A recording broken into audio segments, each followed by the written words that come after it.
Okay, so this video is all about why you're focusing on the wrong things to get a professional mix and what to focus on instead in order to get a professional mix. I have two examples for you of this principle in action. And so the very first one is back in 2003, there was a guy named Ed Sloan, and he had been a musician for pushing 10 years at this point, started in high school, was in bands, really wanted to make it as a musician, but he was kind of broke. And so his current band wanted to record their album and they had no way to do it. And so he decided, okay, let's bootstrap it. I've got the digital Pro Tools version. Let's dive into my basement and record our album. So he proceeds to gather the rest of the band into his basement, sets up mics, does his whole thing and records it inside of his basement.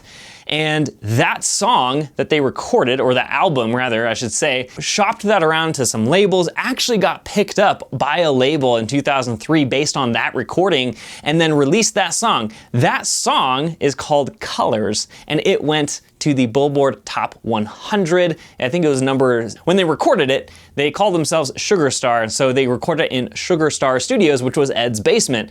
But ultimately, they never re-recorded the album. That recording that they had done in their basement was released, got on the Billboard Top 100, and renamed themselves Crossfade prior to the release. Those Colors by Crossfade was the song in that story. The next example I have for you is in LA. Fast forward a few years, 2015, there's a 16-year-old kid who forms a band and is trying to make it inside of the LA music scene, right? Toughest market to be in, and he decides, I'm gonna do it. So gathers up a couple buddies, forms a band, and then starts, gigging and working on some new music. And he ends up writing this song that he's really proud of. He presents to the band likes it too, and then he's playing it at home, and then his sister walks in. And his sister, his younger sister I should add, she's only 13, she walks in, hears the song, she's like, oh, that's a cool song. She's a singer, so she starts singing it after she learns it. Then the brother decides, hey, she's actually got a great voice, and I think that this song might actually fit her better than my band. So he goes on to record his sister singing the song, and then does a quick mix and uploads it to SoundCloud. What they don't realize is that overnight, that song went viral and racked up over the course of its lifetime on SoundCloud over 200 million streams. That is 200 million streams. That song is Ocean Eyes. The brother was Finneas, and his sister was Billie, also known as Billie Eilish. So that was the beginning of their story. The two commonalities of these two stories is that they were both recorded at home. They were mixed at home. Why can't we do the same thing even though we have even more technology than they did 8 years ago, or even further back, like 20 years ago. So why do we think that we need more gear to produce the same level of quality of stuff that didn't even exist back in the day? Billie Eilish used approximately $600 worth of gear to record that song that got over 200 million streams.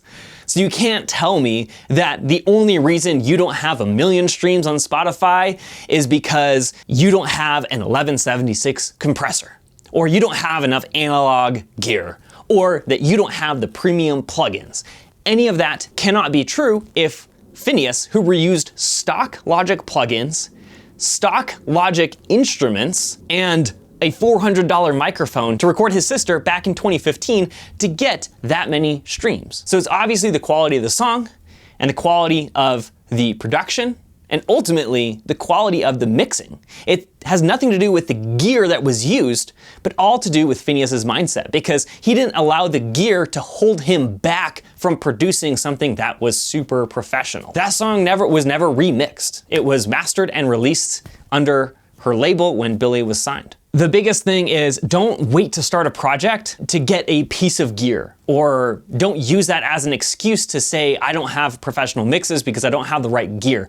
That is completely false. I have my own story of when I was hired to master a song. It was a mastering shootout. So basically, whoever did the best master would get the project.